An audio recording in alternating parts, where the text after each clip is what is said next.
No lado norte, havia duas outras largas portas de bronze exatamente iguais, dando entrada para um grande salão de audiências. Na parede noroeste havia ainda uma quarta porta igual à que acabávamos de transpor. No lado oposto, na longa parede inteiriça do sul, pendia uma imensa tapeçaria. Era feita do mais estranho material, enquanto o tecido fosse rústico, o fio ou fibra era tão macio como pelo de camelo. O fundo era de uma delicada cor creme e sobre este fundo viam-se duas imagens em tamanho natural, representando seres divinos de grande majestade e poder. O da direita era masculino, o outro feminino. Estavam ambos de pé em atitude de ordenar às forças cósmicas que obedecessem às suas determinações. A figura masculina vestia um manto vaporoso de rico material de intenso azul safira, com fitas e bordados de ouro em profusão. Evidentemente era um traje de cerimônia ou símbolo de autoridade. Sob o manto, uma túnica de tecido dourado de aparência metálica, um resplendente sol de rubis, diamantes, safiras e esmeraldas cobria-lhe o peito. Em volta da cintura, um cinto de pedrarias, de onde pendia uma faixa de cerca de 30 centímetros de comprimento, também profusamente incrustada das mesmas espécies de pedras preciosas. A túnica chegava-lhe aos joelhos e a orla inferior era debruada com uma fita de quase 10 centímetros de largura, toda bordada em seda da mesma cor das joias. O efeito do conjunto dava a impressão de que as roupas eram todas autoluminosas. Calçava sandálias de cano alto, de couro dourado, chegando quase até os joelhos, muito enfeitadas e atadas com cordões azul safira. Uma fita de ouro de 3 centímetros de largura cingia-lhe a fronte, atando os ondulados cabelos louros que pendiam cerca de 15 centímetros abaixo dos ombros. A tez era muito linda, de suave cor rósea, e os olhos de um profundo azul violeta. Os dedos da mão esquerda repousavam levemente sobre o coração, e a mão direita levantada sustinha um fulgurante cetro de cristal de poder e autoridade. A extremidade inferior deste terminava em ponta, e no alto apoiava-se uma esfera de 7 centímetros de diâmetro que espargia raios de cintilante luz branca.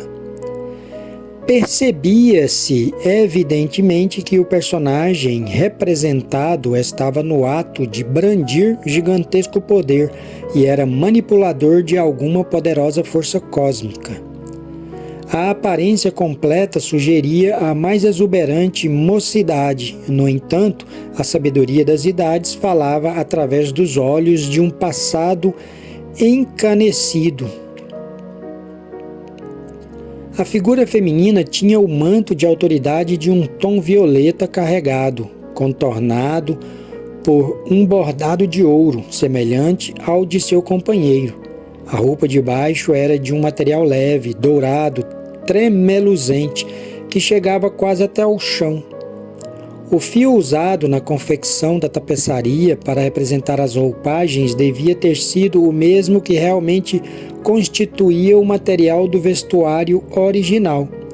Este ser usava um cinto de joias com a respectiva faixa atingindo até quase 5 centímetros abaixo dos joelhos, incrustado de pedrarias iguais às da imagem masculina.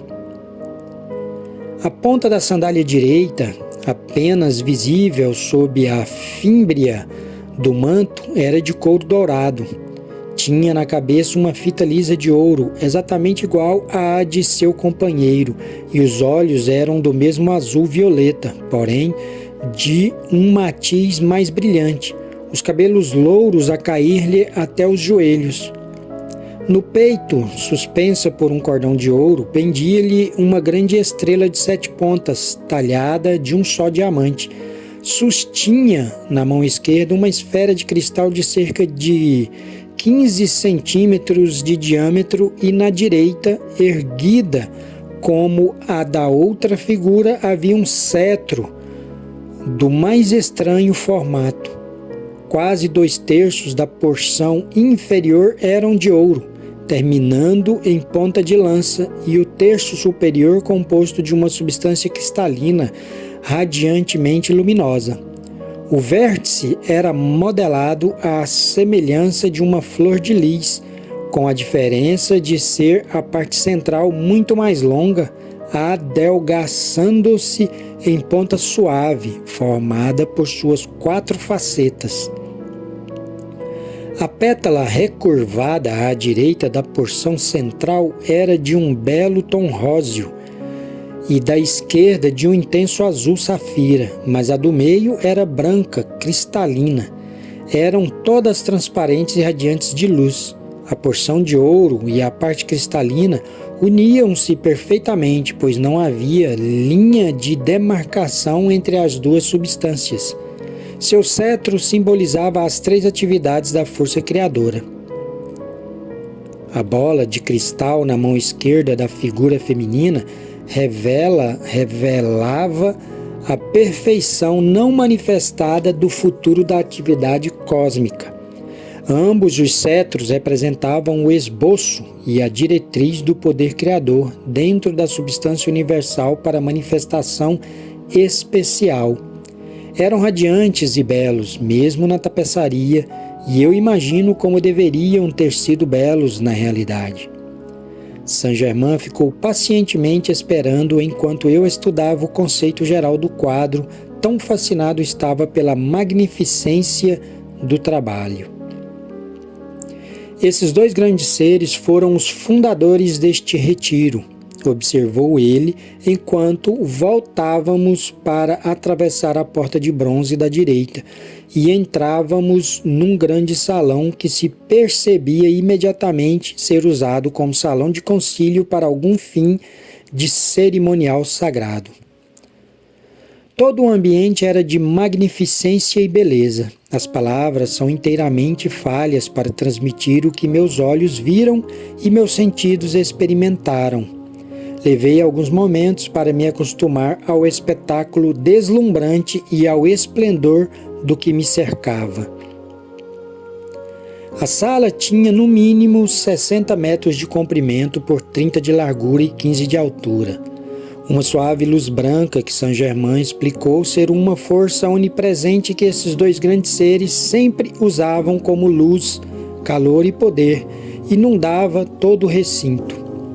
Cerca de 6 metros das paredes longitudinais até o fim do salão eram de ônix branco. Onde terminava esta formação, os construtores tinham feito um corte transversal num grande veio de ouro nativo de mais de 60 centímetros de largura. A extensão principal de ambas as paredes laterais era de um brilhante granito azul, porém próximo à extremidade por onde nós entramos, a estrutura natural mudava para granito rosa de qualidade ainda mais fina. A superfície das paredes, do teto e do assoalho tinha sido muito bem polida, evidentemente por algum processo notável. O teto abordado, elevando-se cerca de 3 metros acima das paredes, era incrustado, formando o mais singular desenho. Exatamente no centro havia um disco de ouro, tendo no mínimo 3,5 metros de diâmetro. Ocupando-o de modo que as pontas tocassem a circunferência, esplendia uma estrela de 7 pontas composta inteiramente de diamantes amarelos, sólida massa de brilhante luz áurea. Irradiando desse Sol central havia 2 anéis de cor, cada um com cerca de 30 centímetros de largura, formando uma bem definida faixa de luz em torno da estrela, das quais a interior era de cor rósea e a exterior de um intenso violeta. O fundo sobre o qual jazia essa estrela parecia de ouro fosco, emitindo à própria estrela longos raios de luz cintilante e cristalina. Em redor desse conjunto estavam colocados 7 discos menores, cada um com cerca de 60 centímetros de diâmetro, representando os planetas do nosso sistema e os 7 raios de cor dentro do espectro de luz branca. A superfície de cada disco era macia como veludo e só foi empregado o mais límpido, mais intenso matiz positivo de cada cor.